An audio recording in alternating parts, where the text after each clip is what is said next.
Fact-finding now, which is the most important step of the sale and about 70% of the time that you should spend with your client. So why is it so important? Because you want to open the client to talk and tell you what he would like to have, or just talking to open the client. He will never buy if he's afraid or if he doesn't trust you. When he talks, he's going to trust you. So you have to bring him to open himself and to talk. You also want to know his needs. But even better, you want to create needs. So you think it's not possible? Yes, it's possible, and I'm going to show you how. So you have to try to put him at ease so that he speaks and he tells you his problems, his objective, and even better, his dreams. Don't forget, the dreams of the customer is the most important thing for any salesperson, because you are here to help him reach his dreams and objectives. So in a company, you prefer speaking of objective, and with a customer of his dreams. But it's the same thing, it's just different words. There is also something that is key. I was told that one day by somebody, and I thought what he was saying was not really important. But it is. Any customer believes more what he says than what he is told. What does it mean? That the best sales speech is made by the customer, by the client, and not yourself. That means that you have to ask the right questions so that your client tells you what you want to hear.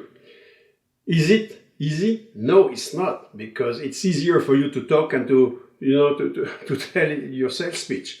It's much more difficult to bring the other to say what you want to say. But that's the key to be effective. And I'm going to show you how it works. When I'm working with a company, I prepare the training and I go in the field, and I try before the training to have exactly what question whether the salesperson have to ask to his client. Here, I'm not able to go in each company, so you will have to do it by yourself. But I'm going to explain you how it works. Then after, you'll have to do it. So, I'm going to ask you a question. What's easier, sell to a client that has a problem or a client that doesn't have a problem? You are going to think it's easier to sell to a client that has a problem. It's true. It's true. However, if you go and see your client and tells him, mainly if it's the president of a company, Mr. President, you have a problem. You have a big problem. Is he going to like it? No. Why? Because his ego is going to feel attacked, and he doesn't like that. However, what is a problem? A problem is a difference, a gap between here, my hand here at the bottom, a situation, and my hand at the top, an objective or a dream. Okay? The bigger is the gap, the bigger the problem. The bigger the problem, the easier for you it will be to propose your solution. So I represent it here: situation, objective, and solution. The difficulty when you try to find a new client is a client which is closed, it's closed. It tells you everything is fine. I don't need you. I don't need your solution. I'm fine. That's very difficult. There is no reason to say, because you say yes, but the other company, no, it's fine. Everything is fine. I'm happy. I've been working with the same supplier for 20 years or 10 years or whatever, and I'm happy with them. So that's very difficult.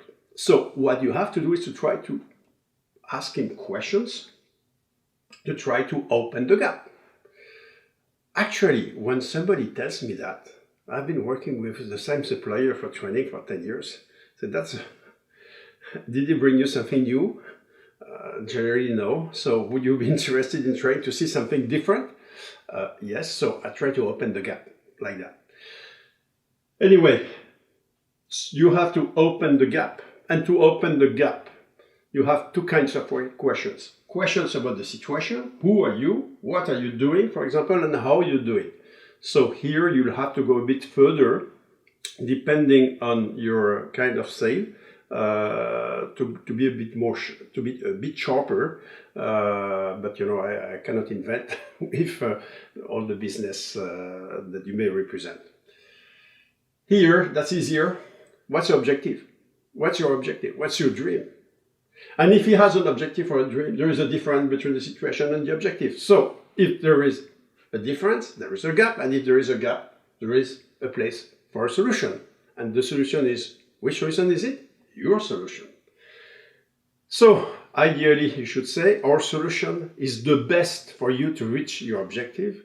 Or even better, if you can, our solution is the only one that will allow you to reach your objective here.